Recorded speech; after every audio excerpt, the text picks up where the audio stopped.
intended for you guys to play around with a bunch of the robots that have the library and even see how our library's 3D printer works. But I can't send home robots to you guys in practice, and I definitely cannot send home my 3D printer. So today I'm just going to explain how things work, and hopefully when we get to go back to in-person programming, I can plan a couple of fun activities with these robots because they are really a lot of fun. So the first robot I want to show you guys is our ozobots. And if you guys have ever been going to STEAM for a while, you should have had a chance to play with our ozobots. Let's see if I can get a good one. Hold this one here. Oh. So these are ozobots. As you can see, they're really, really tiny, and they look kind of like cars a little bit. They have 2 wheels on the bottom. You turn them on the side, usually right here, and because they're see-through, you can even see what the inside of the ozobot looks like. It's really cool.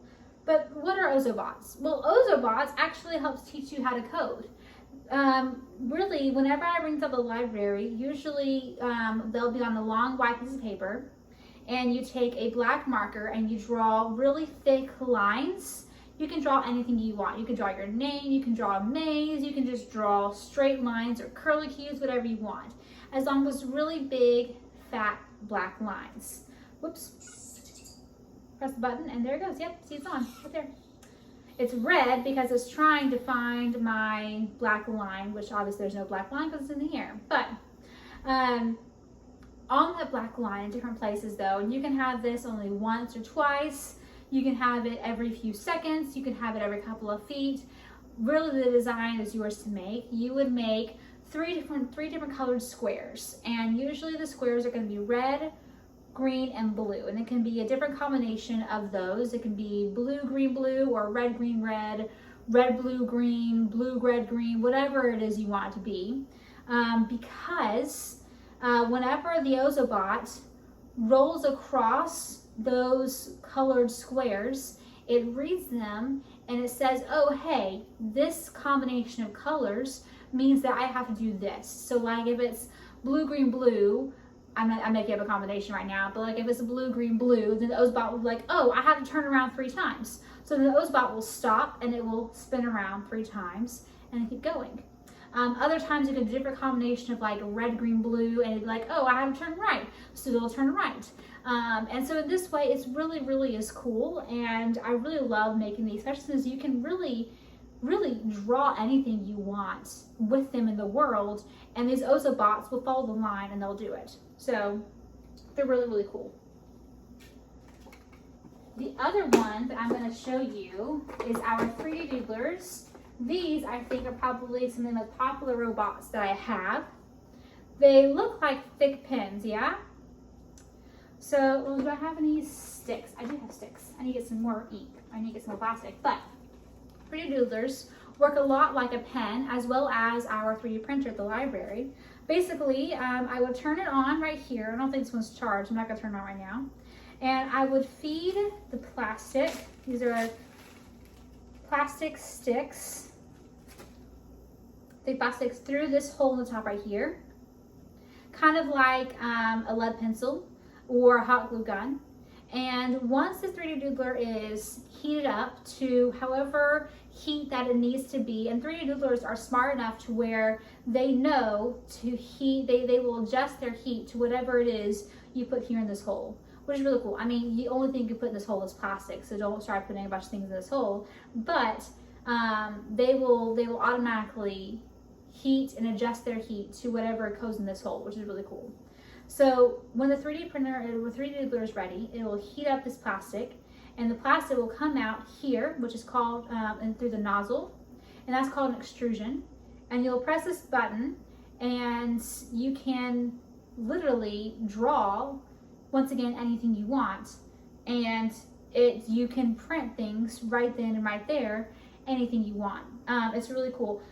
You can't do it with these, but some 3D doodlers will let you draw like in midair, and it will just kind of like freeze right there because it's plastic, and so it'll immediately harden to the point where it will freeze midair. With these, you can't do that, but you can draw different things on the table, stand them up, and in that way build your own 3D printed objects, anything you want with these, which is really fun. Actually these, I don't have with me, but these come with a book that tell you all kinds of things you can make with them, even patterns you can follow to make. These are really, really fun. And again, they combine art, like the ozobots, they combine art as well as science and a little bit of math. And the limit to both the ozobots and 3D doodlers is your imagination. So if your imagination is big, you can do really whatever you want with them. They're really, really fun. The Makey Makey, which I don't have with me because it's really big, but here in this video you can see what a Makey Makey does. A Makey Makey really takes everyday objects and it turns them and uses electrical currents through those objects to replace the keys on your keyboard. So in this video you can see that they are playing Super Mario Brothers, and they're using Play-Doh instead of the keys on the keyboard to play Super Mario Brothers. You can do that. You can play piano with Makey Makey, you can play Angry Birds, you can play really anything you want. You can do a lot with science experiments with Makey Makeys. They are really, really fun, and once again, your imagination is your limit because it uses electrical currents through the everyday objects. You can even use food. I've used food. Strawberries and bananas work best for Makey Makeys as well. The last object I want to show you guys is an object that I printed on my library 3D printer. This is a purple lion, it's Aslan. I printed this lion took a little over 6 hours to print. And it had a lot of really cool detail in there. You can even see some of the lion's sharp teeth and the different strands of its fur on its mane on this lion, which is really, really cool. I'm gonna try to hopefully bring this out whenever we do in-person programming, not the lion, well maybe the lion, but the 3D printer, show you guys, because it's really fun to look. But as you can see in these videos, 3D printers, they use plastic in a way that is fed once again through the nozzle like 3D doodlers, and it's layers upon layers upon layers of plastic in order to build objects. So from the nozzle eats the plastic, it heats it to the desired temperature, and again, the 3D printer is smart enough to decide how hot it needs to get in order to make whatever object you're wanting to make. And it spits the plastic out, and it's usually thinner than what it was originally, so that you can make a lot of objects with just one container of plastic.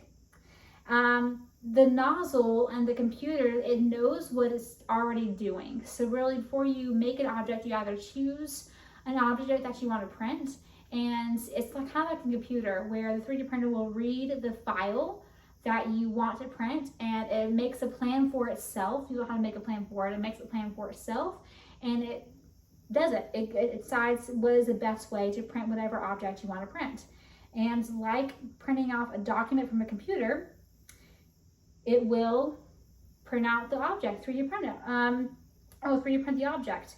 You can edit the file by going into a specific program on my computer, and you can change anything from the size of the object to the direction that it's facing when it's being printed to how much plastic you want the printer to use.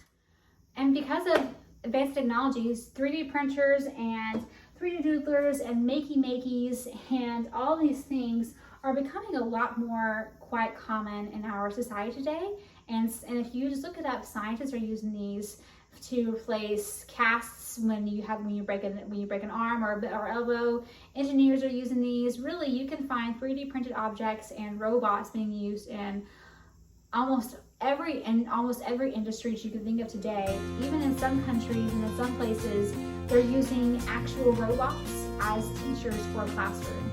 So maybe one day you will have a robot as your teacher.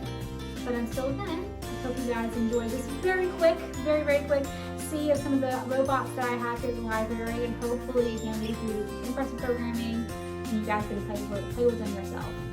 Bye guys.